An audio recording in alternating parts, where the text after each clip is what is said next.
Hi guys, it's Jess from Honest Fiction and welcome back to my channel. So today I'm going to be sharing my 5K Q&A.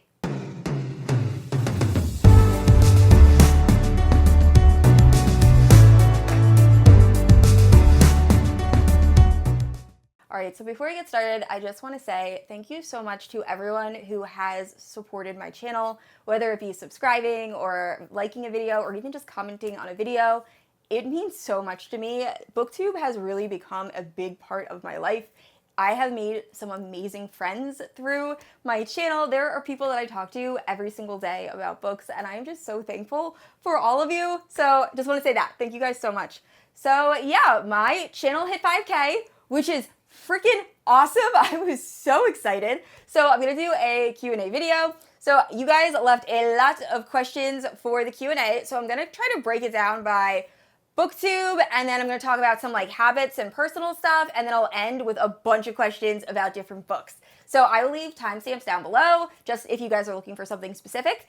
And yeah, if you're unfamiliar with my channel, then I post videos on Thursday and Sunday. If you haven't yet, please like and subscribe. You can also hit the notification bell to be notified whenever I post new bookish content. You can also check out my Instagram and Goodreads, both linked down below. With all that out of the way, let's get into the Q&A. Alright guys, so I have all of the questions typed out, and this first grouping of questions revolve around Booktube. So some of the questions are, what gave you the push to start? What made you want to start a Booktube channel? And were you nervous to post your first video?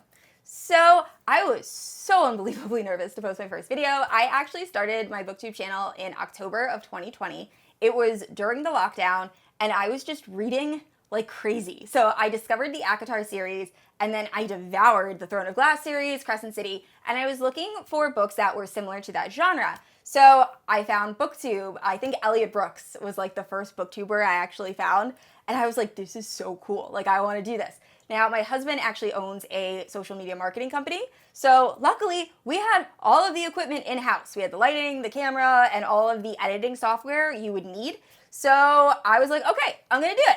So I filmed my first video. I'm pretty sure it was scripted. I don't script my videos anymore, but I can kind of tell when I watch it back. I'm like, ooh, yeah, definitely scripted that. Now my videos are a little bit more off the cuff. And I filmed it in the beginning of August. I didn't post it until mid-October. I was just so nervous that people were gonna absolutely hate it. And it didn't do super well, but it was fine. It was a From Blood and Ash review video.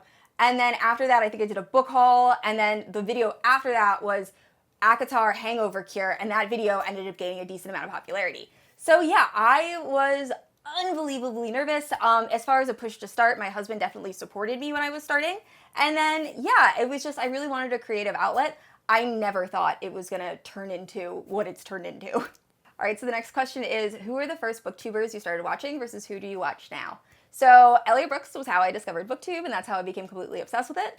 And then after Elliot Brooks, I also started watching a lot of Murphy Napier and then Daniel Green. Daniel Green does fantasy news, and I really love the way he does his videos. Also, if you notice behind me, I have the neon lights. I totally got that from his channel. I love the way he does his lighting in his background. So that is where that aesthetic comes from. And then Murphy Napier, I love her energy. I still watch her channel constantly. And she also talks with her hands, which is something that I can't stop myself from doing. So I can totally relate. But then when I went from fantasy to romance, I started watching Jess from Peace Love Books. So Jess was also, is also a teacher. She's in education. So when I first started talking about romance, I really watched her channel to see what she said and what she didn't say in terms of romance, just because I was worried about how my field was going to react. And then Jess also talks very fast, and I can so relate to that. She is still one of my absolute favorite romance booktubers. I love her channel so much. And then Riley from Riley Marie, that was another romance booktuber that I found pretty early in my romance discovery journey, and I got a lot of recommendations from her. So those booktubers versus who I watch now, I still watch all of the ones I just mentioned, but I also watch a lot more content creators that I actually engage with or consider friends. I will leave a link down below of all my favorite romance booktubers and fantasy booktubers.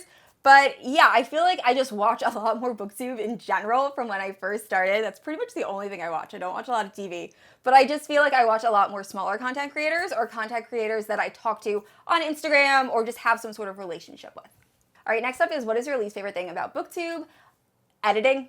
That's really easy. I hate editing. It is so time consuming. I feel like when I'm filming, I'm talking about books. I'm like super excited about like the books that I love.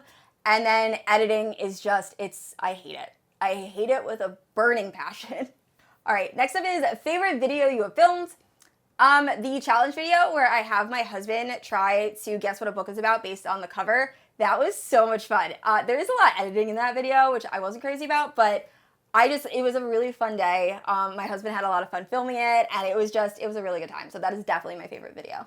Would you consider writing your own book? And if so, what genre? And there was actually a lot of people that asked if I consider being an author, if I have plans to write a book. No way. I feel like I could come up with some really good ideas for a book. However, as far as like grammar and actually like writing the book, I would be terrible. So I have dyslexia. I have such a hard time when it comes to writing. And it would never work out for me to write a book.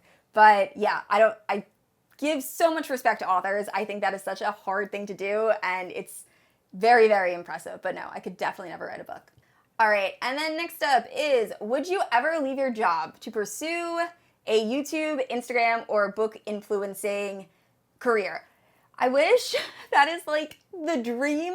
I don't think my channel will ever be big enough to financially support me to where I could leave my job. But yeah, that would be absolutely amazing if I could just read and talk about books all day and not have to go to work. But no, I don't think realistically that will ever happen, unfortunately. All right, so this next grouping is all like personal preference type stuff. So first up we have paperbacks, hardbacks, or audio. Audio 100%. Most of the books I consume via audio. I normally will download an audiobook, and then I will also get the Kindle version if it's available and listen to the book but also follow along physically. But audio, 100%. And then the next question is, who would you like as a sibling from any book? So I had to think about this for a little bit. Cassian from ACOTAR, I feel like would be an amazing sibling because he's actually my least favorite love interest as far as the Bat Boys go, but he's just fun and he's like the life of the party, and he reminds me a little bit of my own brother, who me and my brother have a 20-year age gap, and he is just very extroverted and loves to be the center of attention, and I am the complete opposite of that. So yeah, I think Cassian I would like as a sibling. I just think he'd be fun. And then next is, have you always been a reader? So no. When I was younger in elementary school, I really struggled just to learn how to read. Like I mentioned, I had dyslexia, or I have dyslexia, and it did not come easy to me at all. I absolutely hated it. And then when I got a little bit older, all my friends were reading Harry Potter, and I found out that Harry Potter actually had audiobooks. It was like 5 or 6 CDs, so I would listen to them, and I loved it. Harry Potter really got me into reading. And then from there, I started reading a little bit more. Obviously, I got better at reading. And then once I hit college, I was reading almost a book a day. Funny enough, in college, up until the last few years, I really read like historical fiction and memoirs and things of that nature. And that slowly turned into like thrillers and mysteries. And it's only been the last 2 years that I've really even read fantasy and romance. Fantasy started with Game of Thrones, and then one of my friends told me to read Mistborn by Brandon Sanderson, and I was obsessed, and I was like, this is so cool, so I started looking into more fantasy, and then I ended up reading A Court of Thorns and Roses during the lockdown, and that's really what got me into fantasy romance, which led to straight romance. So that was my book genre journey. But yeah, so no, I haven't always been a reader, but once I really like discovered reading, I was obsessed. All right, so next up we have favorite and least favorite trope. Favorite trope is forced proximity and then one bed. Love it. Enemies to lovers, age gap, student teacher. There's a lot of tropes I really like. And then least favorite is miscommunication and surprise pregnancy. Miscommunication, I feel like almost every like rom-com book has it towards the third act, and it drives me absolutely bonkers. I hate it so much. And then surprise pregnancy, not even surprise pregnancy, it's more surprise pregnancy, and the person that's pregnant doesn't tell the person that knocked her up until like 5 years have passed or so on. That drives me insane. All right, this next question is pretty hard. So it's, do you prefer dark romance or fantasy romance? It's honestly an even split. So I love fantasy romance. That is my first love. ACOTAR, From Blood and Ash, The Bonds That Tie, Zodiac Academy, like they're all my favorite series. But then dark contemporary romance, I'm like addicted to. Like it's very rare I don't love a dark contemporary romance, especially if it's like forbidden. So like age gap or boyfriend's dad or student teacher and things like that. Like I absolutely love dark contemporary romance. So yeah, I don't think I could honestly pick between the two. All right, so next up is favorite book to movie adaptation. So if we're talking about movies, probably The Notebook. I actually enjoy the film The Notebook more than the Nicholas Sparks book. And then Harry Potter. I'm obsessed. And then when it comes to shows, Game of Thrones, but we're going to take away the last season. That last season completely ruined it. And anything by Neil Gaiman, surprisingly. So I hate every single book I've read by Neil Gaiman. Something about his writing style. He is an amazing author. I will not totally agree that he is super talented and really good. Something about his writing just doesn't work for me. However, Good Omens is like one of my favorite shows. And I just watched The Sandman. We just finished it and I loved it. And I actually tried to read those comics and I still just couldn't get into it. So yeah, anything by Neil Gaiman. I really love the show adaptations. Next up is favorite book boyfriend. So it is a complete toss-up between Rhysand from ACOTAR and Ollie Masters from the Stay With Me series. So Rhysand, if you've read ACOTAR, you know. I love him. He's so good to Farah, and he's covered in tattoos, and he's willing to like sacrifice himself to save his friends, and he's amazing. Azriel's a very close second. However, I need Azriel's book to like really decide. And then Ollie Masters is just because he is so different from like every other book boyfriend I like. I feel like with book boyfriends, I normally like the dark and brooding and angry type characters. Kind of like Dead Man Walking, the main character in that from Gianna Darling. I like those type of characters. And Ollie Masters is a cinnamon roll. He is the sweetest guy. And I just love him. I love him so much. So yeah, those are the two. And next is a book ending that surprised you the most. House of Sky and Breath. Easy. If you read the ending of House of Sky and Breath, which is the second book in the Crescent City series, you know, oh my goodness, that ending was phenomenal. Now, I will say, there are two books that have epilogues that surprised me, but in a terrible way. So the first one is A Thousand Boy Kisses. I love that story. I've talked about it before on my channel. The epilogue in that, I hate.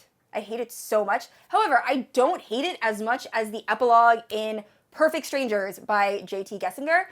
That epilogue is the worst one I've ever read in my life. I was gonna rate that book 5 stars, and I think I rated it 1 star because of the epilogue of that book. I feel like that epilogue changed that entire book, and I just was not a fan. So yeah, those are some endings that really surprised me. All right, next up is your favorite underrated fantasy couple. So I feel like this series is a very hyped series. However, I feel like not a lot of people talk about this couple. So in the Throne of Glass series, Manon and Dorian forever, but Elodie and Lachlan, or Lorcan, I love them. I just love that Elodie is like this super shy girl and Lorcan is this like super feared fae warrior, and he just does everything for Elodie, and it's so cute. So that is my favorite relationship in Throne of Glass, Elodie and Lorcan. They're the best. All right, so the rest of these questions are all book related. So the first one is least favorite book that is overhyped. I feel like most books by Christina Lauren, they write books that I feel like are very popular, but I haven't really been a fan of anyone I've really read. The more I think about it, they just not really stand out to me. And then Verity by Colleen Hoover. I hate that book. That is one of my 1-star reads. It's marketed as a thriller. Some people think it's a romance because it's coho. It's definitely not. But it's just sad for the sake of being sad and upsetting. Like, I didn't enjoy it as a thriller. So that, I feel like that book is so overhyped. What book has made you cry the most? Exodus, the second book in the Ravenhood series. I was bawling. I was so upset. And I can't really explain why because it's a huge spoiler, but definitely Exodus. We love rainy days, don't we, baby? If you know the quote, you know. And then also the Full Tilt duet. Oh my gosh, was the ending of the first book so sad. So those are some. I actually have an entire emotional damage recommendation video. I'll leave in the cards in the description. But those are 2 books that made me just bawl my eyes out. Popular book talk books you won't be reading. I actually haven't been getting books from Book Talk recently. Some ones I know I won't be reading are Laura Thalassa. I think it's the 4 Horsemen series. That's pretty popular. I started the first book, Pestilence, and I hated it. I actually think I finished it, but I did not like the writing. I did not like the story, so I won't be continuing with that series. And then the Bargainer series, I think I read 2 books and then I stopped. So those are some popular ones I won't be reading. I don't know what else I will be reading. I'm sure there's others. There's some Book Talk books that are actually very problematic, so I probably will stay away from those. But they're popular because people just keep talking about the issues surrounding them. First book you ever read? I do not remember. Like I said, Harry Potter is what got me into reading. There was a book that I used to have my mom read to me like every night. It's called Kimball's Marble, and it totally explains why I love fantasy so much. It's about this little girl whose brother is like taken by a troll, and she has to search for him, and she meets all of these like crazy characters while trying to find him. And I think he's about to be eaten or something. It is such a dark book for a child, and the illustrations were also like kind of creepy, but I just loved it. It was like my absolute favorite book. She actually found a copy of it for me that I now own because I could not find this book anywhere. I thought I made it up at one point. Next up is what are some books that have been released that you're still dying to read? So the rest of the Bonsai Tai series, I am on book 3. Book 4 hasn't been released in audio yet, and I really love the narrators for that series, so I want to listen to it via audio, so I'm just waiting for that audio to drop. And then Off Balance, same exact thing. The Twist book, I think it's the 4th book, hasn't been released via audio. I'm pretty sure the author said it's going to be released in August, so hopefully I'll be getting to that soon. To Snap a Silver Stem, my one friend keeps telling me I absolutely need to read this book. It's the companion to Bleed a Crystal Bloom. Apparently it's amazing. I was gonna wait for the audio, but she has me thinking I should probably just read it like now, physically. So yeah, there's a lot. I'm sure there's many, many more, but those are some off the top of my head I can think of. Next up is a book releasing in the second half of the year that you're very excited to read. So there's a few. We have It Starts With Us, which is the companion to It Ends With Us, and I am so looking forward to reading this book. I'm probably going to read that the day it releases. I love Atlas. He's one of my favorite love interests. So that releases in October. And then the second book in A Shadow in the Ember series is going to be released, A Light in the Flame. So that's coming out towards the end of this year. I will be doing a full recap video for A Shadow in the Ember. And then Babel, actually, for fantasy, that is releasing, I think, this month, and I'm super excited to read that. Next up is favorite audiobook narrator. So I have a full video talking about my favorite audiobook narrators, but Joe Arden, who does the Ravenhood series, one of his clips actually became very popular on TikTok, and I just love his voice. So if I see he's narrating a book, instant buy. I just absolutely love everything he narrates. Next up is, if you could travel to one fictional book world, where would you go? And that is Valaris, the City of Starlight from A Court of Mist and Fury. Every time I read that book, I just wish I was there. And then where would you not want to go? 100% Westeros. They're all just killing each other over there in a Game of Thrones world. So yeah, would not want to go to Westeros, but would 100% love to live in Valaris. Next up is a book that isn't your favorite genre, but you still really enjoyed it. So A Tree Grows in Brooklyn by Betty Smith. I actually have a tattoo of a quote from that book on my shoulder. It was my first tattoo. I just love that book. It's really talking about like women's strength and growing up in poverty and like overcoming that. And a similar book that I also really enjoy is Education, or Educated, which is a memoir of this girl that's living in poverty, and it shows how being educated allowed her to kind of get out of that environment. Both those books are really good. Also The Glass Castle, if you want something kind of depressing, but also really good. Those are all kind of like memoir type books, and I really enjoyed them. Last book that kept you reading until 3 a.m. This happened last night. It wasn't 3 a.m., it was 1 a.m. But Does It Hurt by H.T. Carlton. So I was struggling when I was reading this book, and I was like, I don't know if I'm gonna like this, it's kind of weird. And then my husband was like, do you wanna watch this TV show? And I was like, sure, just after this chapter. I read the entire book. I devoured it. It is so dark. It has like a kind of thriller type thing going on, and it's very similar to, you can tell it's written by H.T. Carlton, the same person that wrote the Cat and Mouse duet. She has a very specific writing style, but it was really good, and I loved it, and I stayed up way too late reading it. How do you feel about ACOTAR becoming a TV show? I actually am not that jazzed about it. I have such high expectations for that world, and I already have like a living movie going on in my head about what the characters look like, and I just feel like no TV show is going to be able to meet my expectations when it comes to ACOTAR. So yeah, I'm actually not super excited. I kind of wish they did Throne of Glass instead. I feel like a Throne of Glass TV show I'd be more into, but ACOTAR, it's just so much about like the romance, and I feel like if they do bad casting, I don't know. I'm not a huge fan. I'm not very excited about the ACOTAR TV show. But there was a question that was, if something could be turned from a book into a TV show, what would you pick?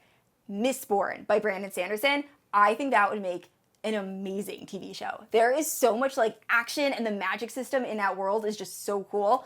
I think it would be phenomenal if they made that into a TV show. Preferably on like HBO or like one of those type channels, but yeah, I think that would be really good. All right, and the last question is, if you could only keep 10 books, what would they be?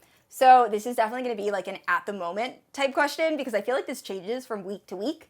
But first up, we have A Court of Mist and Fury because it's my favorite book. I love it. I love the relationship. I don't need the first book, ACOTAR. I can just read A Court of Mist and Fury by itself and I'll be happy. And then Flock, Exodus, and The Finish Line.